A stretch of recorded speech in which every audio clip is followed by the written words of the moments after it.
Bueno, el diálogo democrático es un proceso de genuina interacción por el cual las partes, los individuos que participan, transforman sus visiones, sus percepciones sobre los otros actores, sobre sus posiciones, sobre sus intereses. En PNUD desarrollamos este concepto hace más de 10 años. Algunos de los principios básicos que orientan el diálogo democrático son el empoderamiento de los actores, la necesidad de que exista un codiseño, de que exista una buena fe, que exista una perspectiva de largo plazo y que exista empatía. A todas estas características las denominamos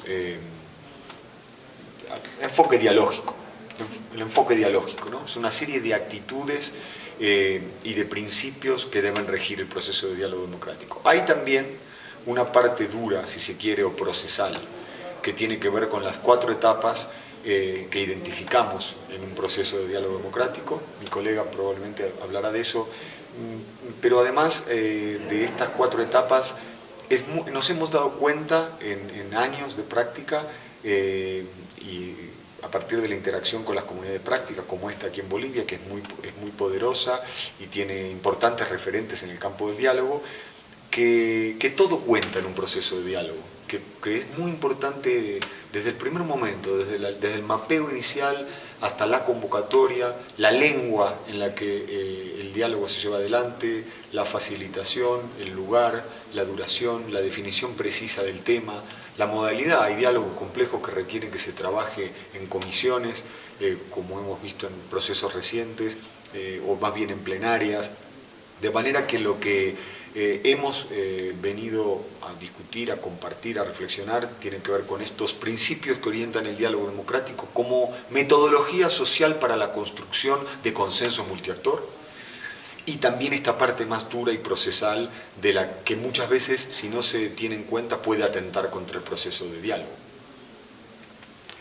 Sí, y complementando a Gastón, en el diálogo democrático hay que considerar que es todo un proceso.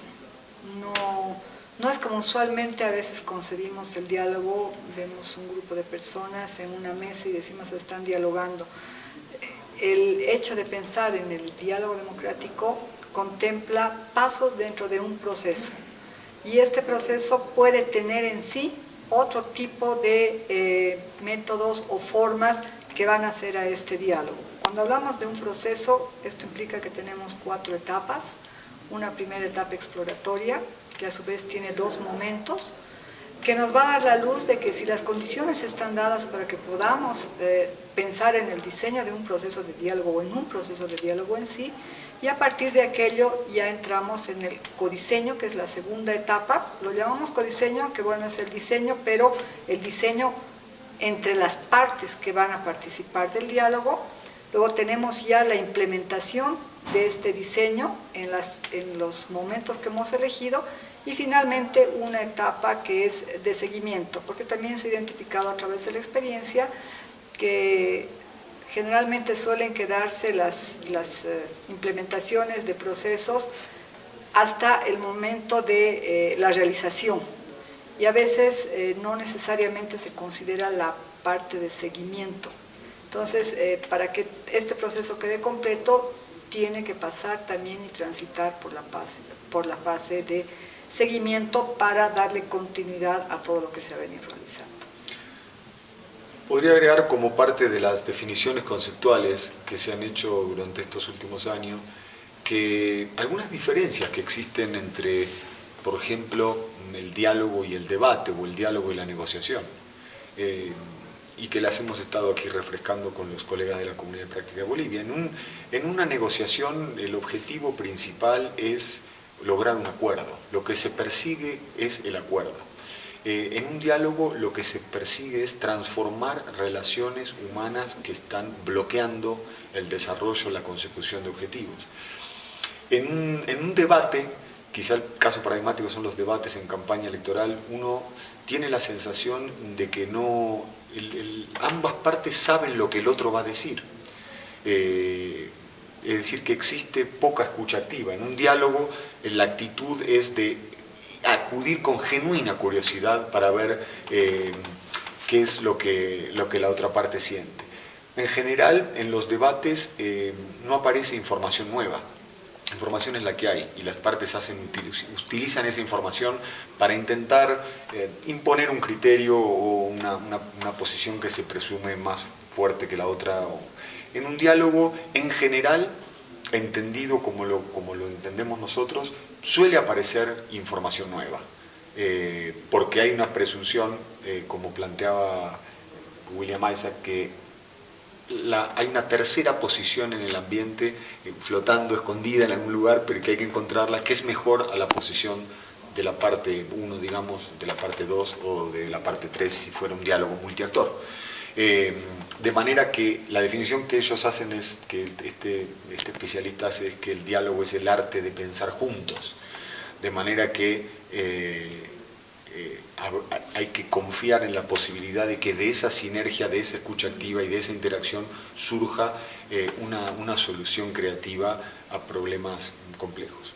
Claro, y complementando, Gastón, es el tema de centrar el diálogo en la generación de significados compartidos, ¿no? Porque si bien es evidente de que hay otras formas, como nos has mencionado, el hecho de generar significados compartidos implica el participar de un proceso con todas las otras formas diversas que aporten a esta generación novedosa de información adicional que nos permita transformar las relaciones en un sentido positivo, especialmente en contextos donde suele presentarse polarizaciones o miradas muy adversas. Así es.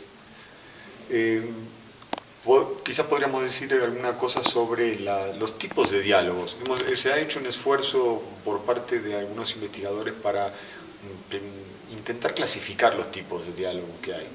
Y hay uno que está bastante presente en la región y que son los diálogos de tipo coyuntural, ¿no? Son generalmente diálogos formales, convocados a veces por el Poder Ejecutivo, pero que se convocan ante situaciones muy críticas. Tenemos una segunda categoría que son diálogos de tipo más estratégicos o de visión de país. Ha habido bastantes ejercicios en este sentido, ¿no? El ejercicio de Destino Colombia, Visión Guatemala, allí en el 98, Panamá 2020, son ejercicios para imaginar escenarios de país. Y una tercera categoría son los ejercicios de tipo reflexivo, en donde un grupo de individuos de un contexto, de un país, de una región, se juntan a pensar, sin una presión inmediata, a imaginar soluciones. A veces los diálogos que terminan en política pública son de este tipo, para problemas concretos. Esos son los tres categorías que hemos identificado desde el área de práctica del PNUD y que compartimos con los colegas de Comunidad Práctica.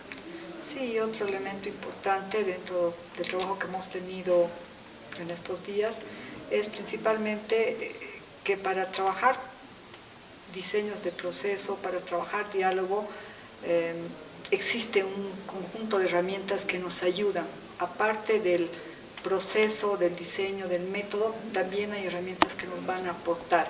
La idea es animarnos a utilizarlas, animarnos a estar en la búsqueda de esa nueva información, de esa creación de significados compartidos, y para eso unirnos de herramientas que nos puedan aportar en esa tarea.